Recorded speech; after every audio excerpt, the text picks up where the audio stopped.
Salut les électros, j'espère que vous allez bien. Aujourd'hui, nous allons parler du groupement de résistances, des résistances en série, des résistances en parallèle. Là, on va prendre le cas, toujours de lampes résistives, ok, ce qui n'est plus le cas actuellement puisqu'on a des LED, entre autres.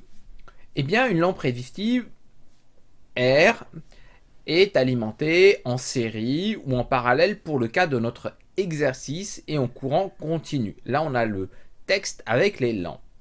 On sait que la tension d'alimentation est de 24 volts continu et que l'intensité consommée pour une lampe, c'est deux fois les mêmes, c'est 44 milliampères, donc 0,044 ampères.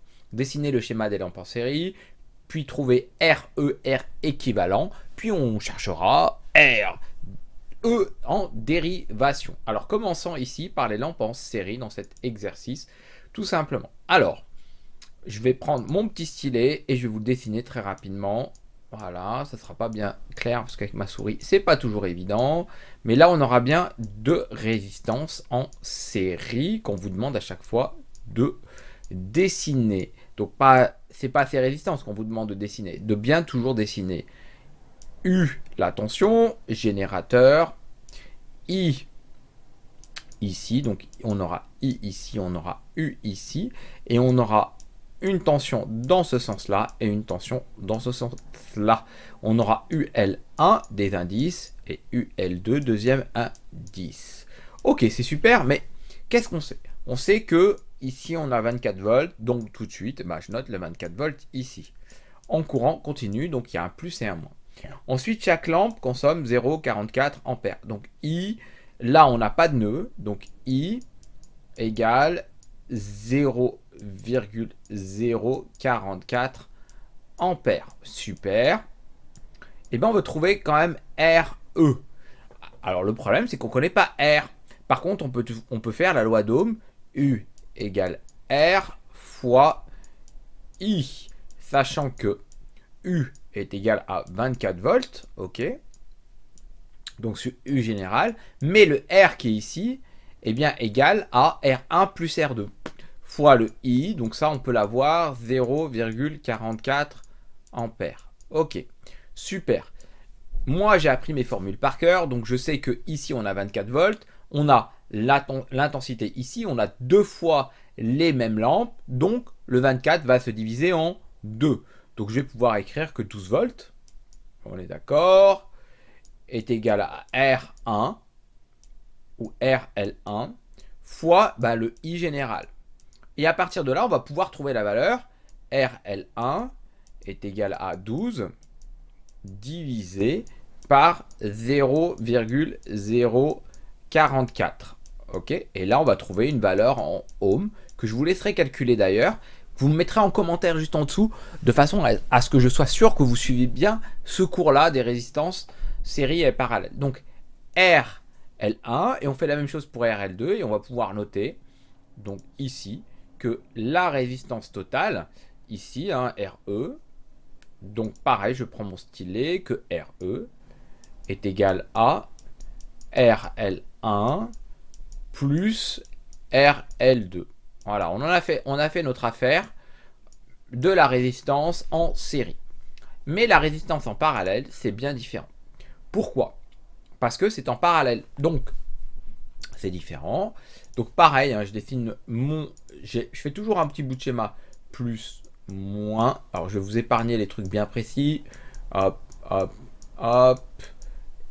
Et la résistance en parallèle, c'est deux résistances comme celle-là. Et là, on a un truc quand même qui est différent.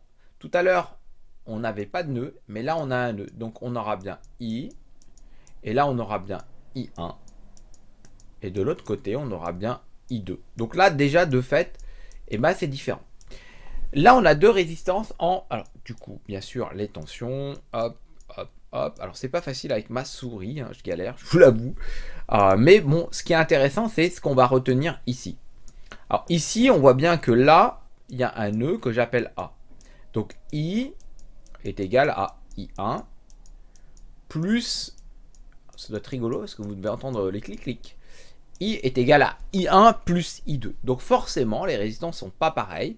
Et là, on va appliquer la formule des résistances équivalentes en parallèle. Donc 1 sur R équivalent est égal à 1 sur R1 plus 1 sur R2. Vous allez me dire, c'est quoi R1, c'est quoi R2? Eh bien, c'est simplement les deux langues qu'on aura mis là. Donc, on aura bien récepteur 1 et récepteur 2. Il faut savoir que la résistance équivalente, je réduis au même dénominateur, donc je vous montrerai la synthèse tout à l'heure, est égale à R1, donc R1 fois R2, sur R1 plus R2. Parce que j'inverse en fait. Voilà, on a deux façons de calculer.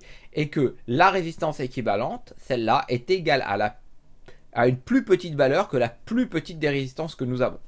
Donc à partir de là, bah, pareil, hein, on peut déduire toutes les valeurs. Je rappelle que là, on avait tout à l'heure 24 volts. Alors regardez ce qui diffère aussi. C'est que là, si j'ai 24 volts, donc là, j'ai combien? Effectivement, j'ai bien aussi 24 volts et 24 volts. Donc j'applique la loi des nœuds, la loi des mailles, la loi d'Ohm pour trouver ces fameuses résistances équivalentes. Je vous invite à regarder les autres vidéos pour avoir le cours et de bien le comprendre. Une fois que j'ai fait ça, eh ben, j'ai bien compris qu'on n'a pas des valeurs identiques, que je sois en série ou en parallèle. Il va falloir que vous appliquiez des définitions hein, par rapport à la loi des nœuds, loi des mailles, loi d'Ohm. Toutes ces lois-là se réunissent dans ce qu'on appelle les lois de Kirchhoff et on aura bien R équivalent. Alors faites attention, faites bien vos calculs, notez bien tout sur votre brouillon. Donc R équivalent égale R1 plus R2 plus R3. Donc là, on est en série. Par contre, là, ici, on est en parallèle, en dérivation. Et dans les exercices que je donne, donc R1 sur RE égale 1 sur RA plus 1 sur RB plus 1 sur RC et ainsi de suite. Et là, on a bien cette calcul, fois plus, ok?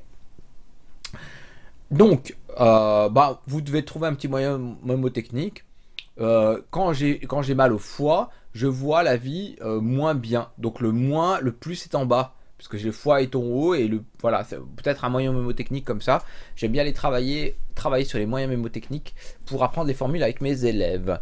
Ici, on a les valeurs en DDP. On va vous demander de trouver U, R1, R2, mais bien sûr, j'applique toutes les formules. Là, les résistances sont en série. Là, elles sont parallèles. Et bien là, quand on a un modèle comme ça, ou comme ça même d'ailleurs, hein, c'est pas bien compliqué, dans le sens où vous allez commencer à calculer ça en premier, vous allez dire ah bah un RE1 équivalent, ensuite ça en deuxième, d'accord, ça va nous donner deux résistances en parallèle, donc après on recalcule le tout, toujours en appliquant les formules. L'idée c'est si vous êtes fort en maths, vous les mettez toutes, moi j'aimais bien toutes les mettre, parce que j'étais bon en maths, mais pour ceux qui sont plus en difficulté, vous les couplez deux par deux, et deux résistances en parallèle font une seule résistance et ainsi de suite. Voilà un peu les explications. Donc si vous avez envie d'en savoir plus, laissez un commentaire. Et puis à très bientôt les électros pour de prochaines vidéos. Pensez à liker, partager. À très vite.